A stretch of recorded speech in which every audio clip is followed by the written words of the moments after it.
네, 얼마 전에 공자매 톡방에서도 동득대님이 이제 화두를 꺼내주셨던 말이에요. 육아를 하는 게 엄마의 희생이냐.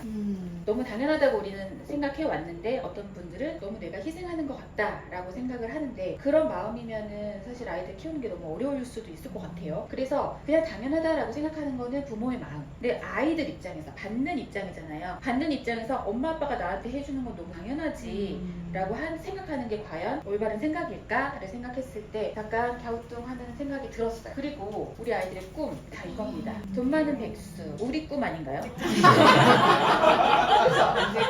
내 꿈. 저거 사실 제 꿈인데 돈 많은 백수. 아이들도 이 꿈을 꾸고 있다는 거예요. 그러니까 어디서 이 말을 들었을 거예요. 돈 많은 백수라는 게 어떤 뭐 개그에 나왔을 수도 있고 유튜브에 나왔을 수도 있는데 돈 많은 백수가 되려면 어떻게 해야 되니 물어보면 다들 뭐라고 얘기할까요? 건물주! 네, 건물주 얘기를 합니다. 그럼 건물주가 되려면 어떻게 해야 되니 물어보면 어떻게 할까요? 엄마가 보는 시선으로. 맞아요. 엄마가 낳았으니까 당연히 나를 돈 많은 백수로 만들어줘야지 라고 얘기하는 경우도 굉장히 많아요. 그래서 약간 우리는 한 푼 두 푼 저축해서 지금까지 성장해 온 세대인데 이제는 티끌 모아 티끌이라는 거 아이들도 다 알고 있고요. 100원 그까이 거 뭐 이제 문구점 가서 뭐도 못 사 먹어. 아무것도 500원. 최소 500원부터 시작을 하기 때문에 껌도 이제는 500원 넘지 않나요? 그러기 때문에 우리 아이들에게 소중한 돈 조금씩 모아서 부자 되자 이런 건 이제 안 통한다. 아이들의 마음은 이러합니다. 건물이 없어서 친구랑 못 놀아요. 건물이 없어서 못 놀아요? 아, 돈이 없어서 못 놀아요. 나중에. 이게 너무 풍족한 세대가 됐습니다. 학교에 가면 뭐 이런 학용품 다 나눠주고 아이들이 스스로 예전에는 뭐 나 혼자서 돈이 없어서 진짜 옛날 얘기긴 한데 수학여행 못 가네 뭐 이런 사연들도 있었잖아요. 이제는 그런 게 전혀 아니기 때문에 너무 당연하게 풍요를 누리고 있는 이런 세상에서 우리는 아이들을 어떻게 키워야 되나 고민이 많아집니다. 엄마들은 걱정이 많아요. 우리 아이들 소중함을 너무 모르고 살아가고 있는 것 같다. 돈 귀한 줄 모른다. 이런 단어를 많이 쓰시거든요. 근데 이게 사실 벌어보기 전에는 모르는 거예요. 저 같은 경우도 아르바이트도 별로 안 해보고 취업을 딱 했는데 월급이 너무 조금인 거예요. 그래가지고 아니 나는 이 정도가 아닌 것 같은데 왜 이렇게 월급이 조금 주냐 했더니 그때 처음 이제 면접 봤던 분이 저에게 이랬어요. 원래 남의 돈 버는 게 이렇게 힘들어요. 실제로 남의 돈을 좀 벌어봐야 되게 힘들구나. 그럼 우리 부모님은 어떻게 벌었을까 이렇게 생각이 확장되는 거잖아요. 근데 스스로 벌어보는 경험이 거의 없기 때문에 우리 아이들은 당연히 소중함을 아주 예전처럼 알기 힘들다. 그리고 용돈 받으면 그냥 다 써버립니다. 오늘 용돈 받았어. 다 써버려. 아 오늘 내 손에 10,000원이 있어. 얘들아 내가 오늘 떡볶이 쏠게 해가지고 데려가서 떡볶이 그냥 쏘는 거예요. 그러면 내 용돈은 탕지.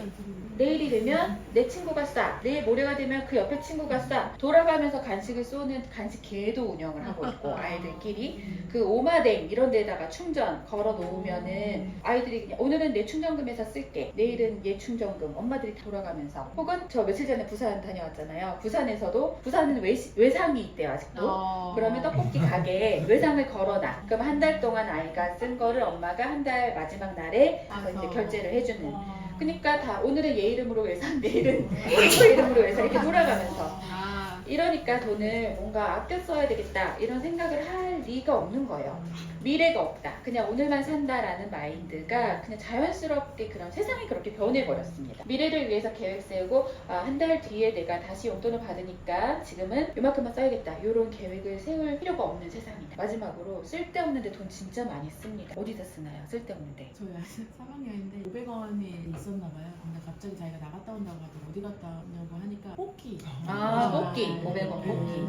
맞아요. 네. 문구점을 거의 문구점 앞에 학교 끝나고 오다가 그냥 한번 드르륵 돌리고 갔습니다. 또 어디다 쓸까요? 우리 포켓몬스터 카드를 주던데. 맞아요. 한동안은 유이왕 이런 거였는데 이제 포켓몬 카드 많이 쓰고요. 문구점 가서 파는 그런 요런 카드들, 그 다음에 다이소 가서 사는 자잘한 장난감들, 올리브영에서 파는 특히 여학생들, 중학생만 되면 뭐 막 이거 입술에 칠하는 거 100개씩 사거든요.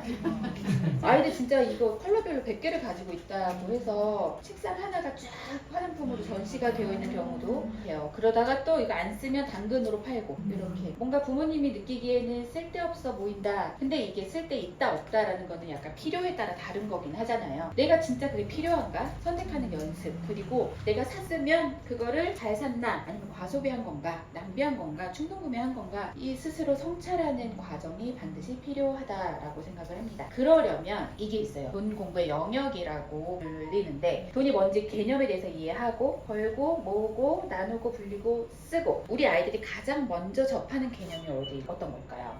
맞아요. 우리 아이들은 쓰는 것부터 배웁니다. 너 이제 이번 올해 초등학교 3학년이니까 용돈 좀 받아야 되지 않겠어? 엄마가 오늘부터 뭐 얼마씩 줄게.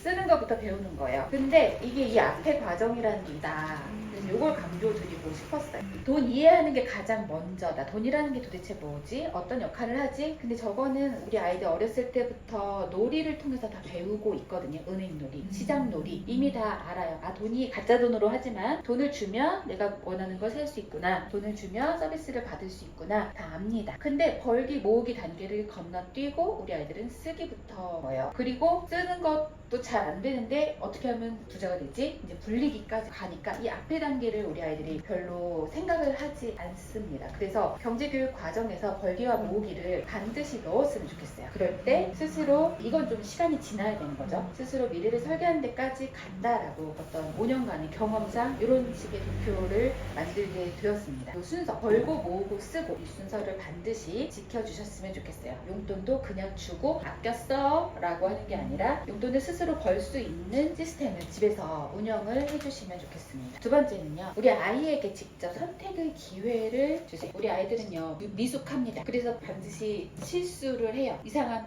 뻘 선택 같은 걸 많이 하고요. 그런데 이거 뭐 우리도 어렸을 때는 잘 못했을 거잖아요. 우리 한번 같이 해볼게요. 오늘 저녁 여러분 뭐 먹을까요? 돈가스 vs 떡볶이. 하나 둘 셋. 떡볶이! 여기 돈가스. 왜 돈가스 선택하셨어요? 저는 돈가스랑 제육볶음이 가장 좋습니다. 개인 취향이 돈가스. 여기는 왜 떡볶이 선택하셨어요? 저는 돈가스보다는 떡볶이가 좋아요. 이게 각자 좋아하는 이유 혹은 원래는 돈가스를 먹고 싶었는데 오늘따라 떡볶이가 땡겨. 아이들한테도 일단 저녁에 가서 한번 물어보세요. 꼭 이거 아니어도 돼요. 짜장, 짬뽕도 괜찮고 뭐든지 괜찮습니다. 그리고 두 번째로 물어봐야 될 게 이유예요. 왜 너는 이걸 선택했어? 우리 아이들에게 물어보면 다 이유가 있어. 다 그냥 아무 생각 없이 그러는 것 같아도 알고 보면 다 이유가 있어. 두 번째 질문. 오늘 유치원에 뭐 입고 갈까? 이제 어린 여자아이들 특히 엄마랑 많이 실랑이 하는 건데 공주 옷을 입고 갈까? 편한 옷을 입고 갈까? 이런 추리닝 같은 거 있잖아요. 아니면 엘사 막 이런 드레스. 오늘 분명히 학교에서 수체험 간다고 했는데 어린이집에서 꼭 굳이 저 드레스를 입고 가야 되겠다라고 하는 경우 많이 만나보시나요? 많습니다. 이럴 때 어떻게 하세요? 이거 입어야 되는데 굳이 저거 입고 가겠다. 엄마가 무력 지나고 무력지나. 네. 싸움의 결론은 엄마의 큰 소리. 아, 이렇게 되고 빽 소리 지르고 아이는 울면서 가거나 이런 경우도 많죠. 근데 또 공주옷을 한번 입고 가보는 것도 그리고 수체험도 가고 미끄럼틀도 타보다가 공주옷이 찢어져 봐야 이제 그때 아 내가 이런 날은 추리닝을 입어야 되는구나 라는 걸 깨닫는 거잖아요. 그래서 이유를 또 한번 물어보시면 좋을 것 같아요. 그럴 때도 왜 너는 공주? 근데 아침에 너는 왜 공주옷을 입을래? 라고 친절하게 물어볼 시간이 많지 않아요. 그래서 옷 선택 같은 경우는 저녁 때 미리 해놓는 것도 방법인 것 같습니다. 그 다음 질문. 이 돈으로 어떤 거 살까? 요즘 그 파산핑 있잖아요. 파산핑과 그냥 먹을 거 아니면 또 다른 예도 괜찮아요. 같은 돈, 예를 들면 10,000원, 20,000원으로 어떤 거를 사는 게 더 이득일까? 혹은 넌 지금 어떤 게 더 갖고 싶어? 를 물어보는 겁니다. 항상 어떤 상황에서 아이들에게 선택지를 많이 주면 고르기 힘들기 때문에 두 개 중에 하나 먼저 이렇게 연습을 하면 좋고요. 이유를 또 물어보세요. 또 주말 뭐 할까? 마찬가지입니다. 가족과 캠핑을 갈까? 아니면 혼자서 집에서 게임할래? 이것도 아이들마다 다 선택이 다를 거예요. 어떤 아이들은 혼자서 하면은 너무 외로우니까 밖에 나가서 가족이랑 놀래요. 어떤 아이들은 캠핑은 가면은 너무 지루하고 그러니까 그냥 집에서 게임하는 게 더 좋아요 라고 할 수도 있고, 이것도 한번 물어보시고 이유를 물어보시면 좋겠습니다. 학원 끝나고 짬이 났다. 한 10분 정도 텀이 뜬 거예요. 빵이나 뭐 이런 간식 사 먹으러 갈까? 아니면은 놀이터에서 그 10분 동안 놀까? 이거 둘 중에 하나도 아이들마다 다르겠죠? 어떤 아이들은 식욕이 왕성하거나 그럼 점심을 부실하게 먹었다면 이걸 먹으러 갈 거고, 어떤 아이들은 난 에너지가 막 너무 분출해야 되겠어. 그러면 놀이터 갈 거고, 그리고 마지막으로 이런 거 많이 하죠. 세뱃돈 아니면은 크리스마스 선물 이런 거 할 때 장난감 사주는 경우 되게 많잖아요. 아이들도 원하고. 근데 같은 돈으로 우린 미래를 위해서 여행을 가기 위해서 저축을 할 수도 있단 말이에요. 우리 아이들에게 꼭 하나의 길만 길만 있는 게 아니라 여러 개의 선택지가 있다라는 걸 알려주는 방법으로 일단 이렇게 두 가지 중에 하나 이상형 월드컵처럼 구하는 거 알려드렸고, 중요한 건 아이들에게 반드시 이유를 물어보고 그 이유가 합당하다, 내가 왠지 설득돼, 그러면은 일단 그렇게 하게 두라는 겁니다. 무조건 이게 옳다고 하더라도 저거를 굳이 선택하면은 저거를 한번 하게 하고 저기서 느껴지는 것들을 또 스스로 깨달아 봐야 되는 거죠. 그래서 이런 질문에 항상 아이들은 직면해요. 떡볶이도 먹고 돈가스도 먹으면 안 되나요?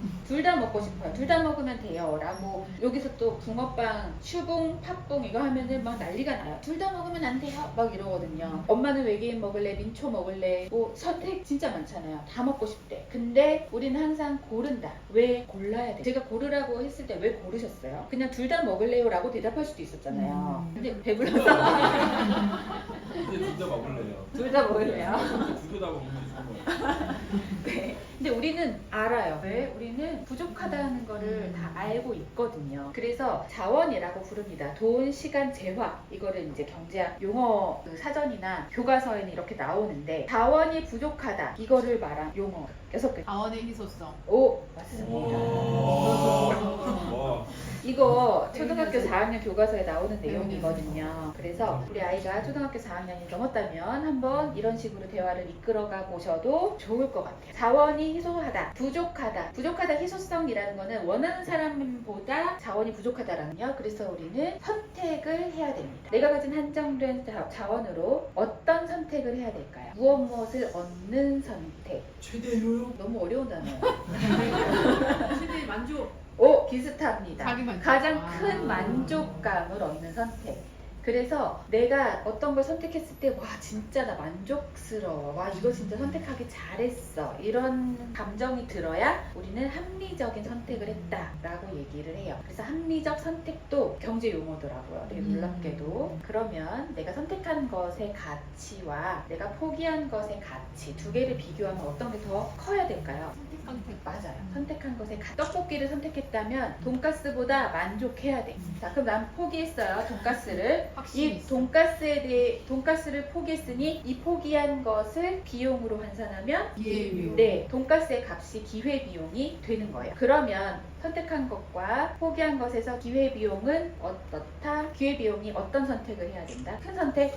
자, 저희 여기 부등호가 이렇게 갔어요. 이렇게 기회비용이 작아야 되는 거예요. 그래서 부등호가 작다, 작은 쪽으로. 그래서 우리는 기회비용이 작은 선택을 해야 현명한 선택, 합리적 소비를 했다라고 얘기를 합니다. 뭘 골라야 덜 아쉬울까? 내가 뭘 골라야 후회하지 않을까? 그 관점에서 선택을 하면 여러분도 뭐 옷을 사러 가든 아니면 어떤 선택이든 후회하지 않을 선택, 그러니까 더 좋은 선택을 하려고 하지 마시고 후회하지 않을 선택을 하시면 훨씬 더 좋은 선택이다. 왜냐면 너 이 둘 중에 어떤 게 더 좋아라고 하면 둘 다 좋아. 고르기 너무 힘들거든요. 근데 진짜 너 후회하지 않을까? 오늘 이거 안 먹으면 후회할 것 같아. 이런 거. 그러면은 하나를 고를 수가 있습니다. 그래서 반드시 선택을 해야 되는 상황에서는 질문을 이렇게 던져보자. 덜 아쉬운 선택, 그 다음에 후회하지 않을 선택. 근데 이게 선택을 한다라는 거는 전제가 있었잖아요. 아까 일단 부족해야 된다. 희소성이 있어야 된다. 그래서 결핍이 필요합니다. 돈이 너무 많아. 그럼 뭐가 걱정이겠어요? 다 먹어. 여기서부터 여기까지 메뉴판 다 주세요. 이거 하면 되잖아요. 돈이 많으면. 우리 회비로 먹을 때 그렇게 하죠.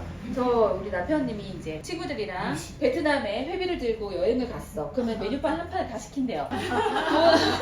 돈이 많으면 그렇게 하면 됩니다. 근데 우리는 거의 그러지 못하기 때문에 결핍이라는 상황을 항상 마주하는데, 아이들이 결핍을 이기려면 용돈교육 차원에서는 용돈이 조금 부족해요. 용돈이 많으면 야, 내가 오늘 쏘니까 다 먹었냐 이렇게 하면 되거든요. 그러니까 결핍이라는 상황을 만들어주시려면 용돈은 조금 부족하게, 하지만 부족해서 막 좌절하고 우리 엄마 왜 이래 막 이렇게 하는 게 아니라 더 벌 수 있는 기회를 만들어주면 아이들은 좌절하지 않거든요. 그래서 책에도 나왔지만 용돈 메뉴판에 더 벌 수 있는 보너스 트랙을 넣어가지고 보너스 용돈으로 충분히 더 벌 수 있다 이렇게 생각해 주시면 되고, 선택을 잘하는 거 되게 중요하잖아요. 어렸을 때는 양파링 먹을까 새우깡 먹을까 뭐 이런 작은 선택만 하지만 점점 큰 선택을 하게 됩니다. 대학교 진로, 고등학교 갈 때 우리는 문과 이과 세대였잖아요. 문과 갈까 이과 갈까, 대학교는 어디 가지, 결혼을 할까, 이 남자랑 할까 저 남자랑 할까,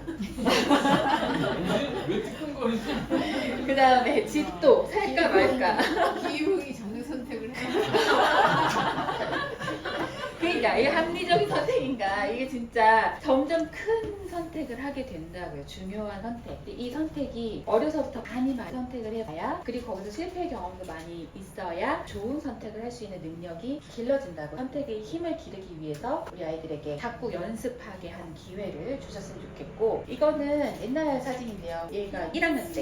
네, 입학 다음 날 필통을 잃어버리고 와가지고 가방을 열고 왔어요. 그래서 필통이 사라진, 그래서 필통을 새로 사러 갔을 때의 사진이에요. 얘한테 10,000원을 주고 네가 알아서 필통을 한번 사라고 했더니, 원래는 그냥 가격 제한 없이 아무거나 필통 하나 골라라고 하면은 제일 좋은 요거 고르거든요.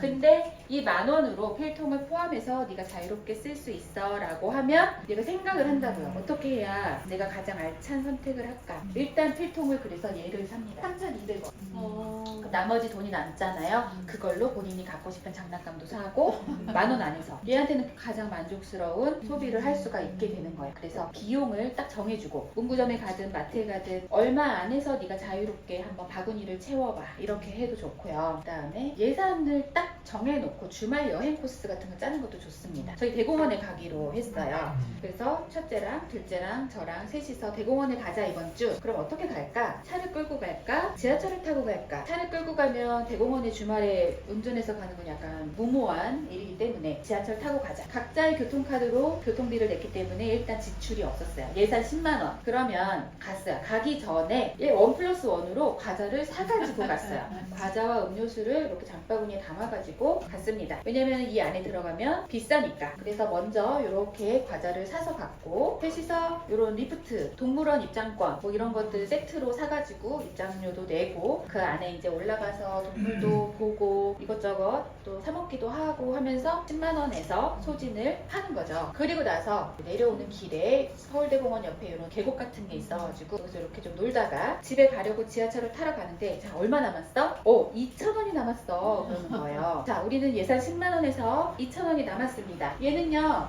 10,000원을 주면 10,000원을 딱 맞춰 써야 되고, 10만 원을 주면 10만 원을 딱 맞춰 써야 되는 애예요. 그럼 그 2,000원으로 뭐를 했을까요? 만두? 만주 비싸지 아니요. 않아요? 만주는 2,000원 넘는 것 같은데. 아니 물가 너무 모르시는 아이스크림 이미 먹었어요. 저는 저 위에서 먹었고, 지하철역 앞에서 파는 거 있어요. 지하철역 앞. 붕어빵. 붕어빵? 김밥! 아닙니다. 이거. 아, 여기 2,000원밖에 안 해. 2,000원. 네. 그래서 정확하게 얘는 또 그날 10만 원을 딱 맞춰가지고 썼다는 약간 천부적인 재능이 있어요. 기계 맥주. 10만 원. 이거 외식도 괜찮아요. 이번 주말에 우리 가족 4식구, 3식구 외식을 얼마 예산으로 할 건데, 그러면 네가 한번 음식점을 찾아봐. 이런 거 될 수도 있고, 여행 계획도 낼 수 있고, 예산이 5만 원이다 그러면 입장료가 없는 무료 박물관이나 이런 데를 알아볼 수도 있고, 특히 이제는 아이들이 검색 능력이 엄청 뛰어나기 때문에 충분히 아이들한테 해도 되고, 어린 아이들이라면은 함께 부모님이 도와주셔도 좋을 것 같습니다. 한계, 돈이라는 거는 한정되어 있고 그 안에서 알차게 쓰는 방법을 선택하는 겁니다. 수많은 선택지가 있었는데 여기까지 오게 된 거죠. 세 번째 포인트는 스스로 내가 한 행동을 돌아보는 거예요. 돌아보자. 이게 되게 우리도 잘 안 되는 거기는 하는데, 그래서 나오는 게 용돈 기입장입니다. 내가 용돈을 받았어요. 그리고 저금도 하고 꿈 투자 저금통에다가 저축도 하고 기부도 하고, 여기서부터 남은 3만 원을 쓰는데, 일단은 3만 원 아싸 좋아. 떡볶이 PC방 돈 좀 쓰고, 갑자기 용돈이 18,000원밖에 안 남으니까 불안해졌어요. 그래서 벌었어요. 또 일을 해서 좀 벌고 두둑해졌으니 이제 또 사 먹습니다. 굿즈도 좀 사고 풀밥도 좀 사 먹고 쭉 쓰겠죠. 한 달 동안 이렇게 벌고 쓰고 하면서 한 달 동안 용돈기입장을 쭉 쓴 다음에, 이게 이제 한 달의 마지막이라고 해볼게요. 그러면 자, 이번 달 남은 돈 9,000원. 이 9,000원으로 뭐 할까요? 여러분 뭐 하실 거예요? 여행 적금을 든다. 네, 내가 목표가 있으면 그렇게 저금을 할 수 있다 라는 걸 아이들에게 알려주시면 돼요. 저축을 할 수 있다. 네가 아이폰이 갖고 싶어? 그러면 아이폰 저축 여기다가 4,000원을 더 보태자. 다음 달에 5,000원을 쓰자. 아니면 뭐 9,000원 다 저금할 수도 있고, 이 선택도 아이들에게 하게. 이런 선택지가 있다라는 거를 알려주시고요. 여기서 중요한 거는 일반 용돈기입장에는 없는 칸인데, OX 칸을 뭐 만들어도 좋고 아니면 옆에다가 해도 좋아요. 내가 한 소비 있잖아요. 소비에다가 잘한 소비와 낭비, 과소비, 충동구매 이런 거를 구분해서 표시를 해보는 겁니다. 그러면 X가 나올 거예요. 이렇게 X가 나오면 얘네들을 더해. 8,000원 더하기 5,000원 더하면 13,000원이잖아요. X를 모두 더한 돈 14,000원. 이건 뭘까요? 이 돈은? 맞아. 돈. 정확한 정확하게 워딩. 왔었어. 네. 이거 아껴 쓰면 다른 거 할 수 있었는데 이거 아껴 쓰면 내가 갖고 싶었던 다른 장난감, 포켓몬 카드 살 수 있었는데 그거 할 수 있는 기회를 잃어버렸다. 그거 할 수 있는 기회를 잃어버린 기회비용인 겁니다. 그래서 요거를 꼭 과정을 가져갔으면 좋겠어요. OX 돌아보는 거야. 내 행동을. 아 그때 내가 떡볶이 배고파서 어쩔 수 없었어. 근데 PC방은 친구가 괜히 먹자 그래가지고 난 배 안 고팠는데 괜히 사 먹었어. 이런 느낌 있잖아요. 나의 행동을 계속 돌아보면서 이렇게 동그라미와 X로 구분해보는 거. 아이들만 하라고 하면 당연히 안 할 거예요. 엄마는 안 하잖아. 그러니까 엄마도 해야 됩니다. 여기 빠바 X 이렇게 치는 거예요. 저희 맨날 빠바 할인쿠폰 줘가지고 맨날 사요 빵을. 이런 거 아니면 저는 어디 강의 갔다가 돌아오거나 할 때 뭐 그 지역 빵집에서 맨날 빵을 사오고 하는데 사실은 식구들은 좋아하지만 그게 또 꽤 많은 돈이 나가고 하거든요. 아니면 우리 카페 가서 커피만 마셔도 되는데 괜히 케이크 하나씩 더 시키고 이런 거 있잖아요. 거기다가 X를 쳐가면서 한 달 동안 내가 X가 얼마지? X를 더하면 아이고 그러면 이걸로 배당주 하나 더 살 걸 이런 생각이 든단 말이에요. 그 과정을 아이들과 함께 하시는 겁니다. 그래서 우리 집 지출이 만약에 초과가 돼 얘들아 이번 달에는 20만 원도 넘게 더 지출을 했는데 왜 그럴까 생각을 같이 한번 해보는 거예요. 빵과 아이스크림을 많이 사 먹고 이러저러해서 그런 것 같다. 이런 내용을 엄마의 가계부, 아이의 용돈계획장을 서로 바꿔보기. 한 달에 한 번 앉아가지고 한 달에 서로 바꿔보면 사실은 엄마도 좀 할 말이 없어지는 그런 상황이. 엄마 고구마 너무 비싸게 주고 산 것 같아요. 고구마 비싸요? 예, 예. 아 그래요? 반성하겠습니다. 이렇게 서로 피드백을 줄 수도 있잖아요. 엄마 이거 꼭 써야 되는 돈이었어? 이런 거. 그런 식으로 아이들과 함께 가계부도 한번 공유를 해보고 아이들의 용돈기입장도 자연스럽게 보게 되고 사실 엄마가 야 용돈기입장 좀 가져와 그러면은 엄마가 검사하려고 하나? 이런 생각을 많이 하거든요. 그게 아니라 우리 서로 바꿔보게 하자 그러면 거부감 없이 서로를 좀 체크하고 이렇게 할 수 있습니다. 그래서 이렇게 피드백하는 과정을 꼭 가져가셨으면 좋겠다. 용돈 계약서 쓰는 방법 나왔고 계획도 세워봤자 우리 어른들 예산 세우는 겁니다. 그리고 집안일을 벌기도 하고 뭐 사 먹기도 하고 하면서 돈을 쓰고 그 다음에 용돈 기입장을 통해서 우리는 반성도 했어요. 계획하고 실행하고 반성하는 과정을 용돈 교육을 통해서도 할 수 있다라는 걸 말씀을 드리고 싶었습니다. 이거 되게 자기계발서 다들 많이 읽으시는 분들이니까 계획 실행 복귀 다시 계획 실행 복귀 계속 반복되잖아요. 네. 이게 삶의 어떤 삶을 조금씩 나아지게 만드는 과정이잖아요.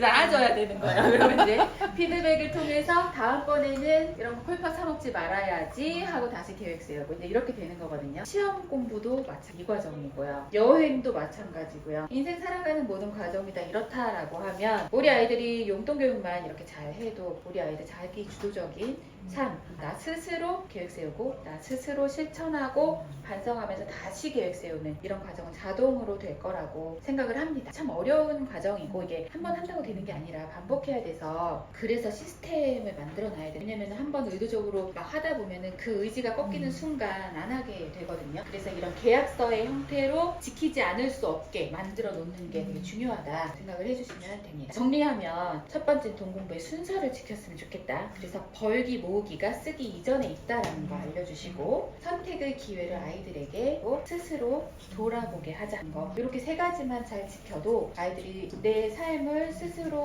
걸어갈 수 있는 역량은 충분히 반복되고 계속 누적이 될 때 이루어질 수 있다라고 생각을 합니다. 육아의 최종 목표가 뭘까요? 육아의 최종 목표 결혼시키기. 결혼시키기 장가 보내기 네 맞아요. 아들 돈으로 결국은 호강하기. 아들 돈으로 호강하기 아, 실감을.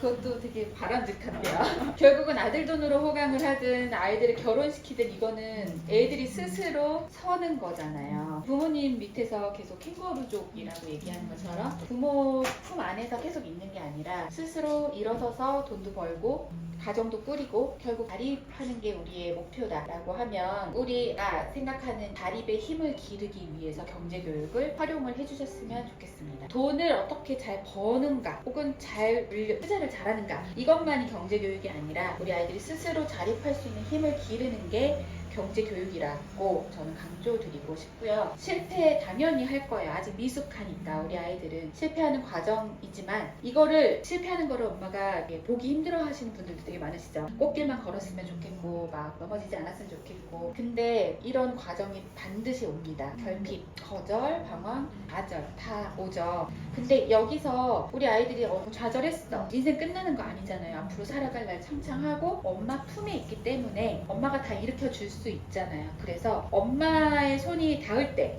엄마 말 들을 때, 그리고 엄마가 다 케어해 줄 수 있는 시절에 많이 이런 경험을 해봤으면 좋겠어요. 이런 말 들어보셨을 겁니다. 모든 것에는 총량이 있다.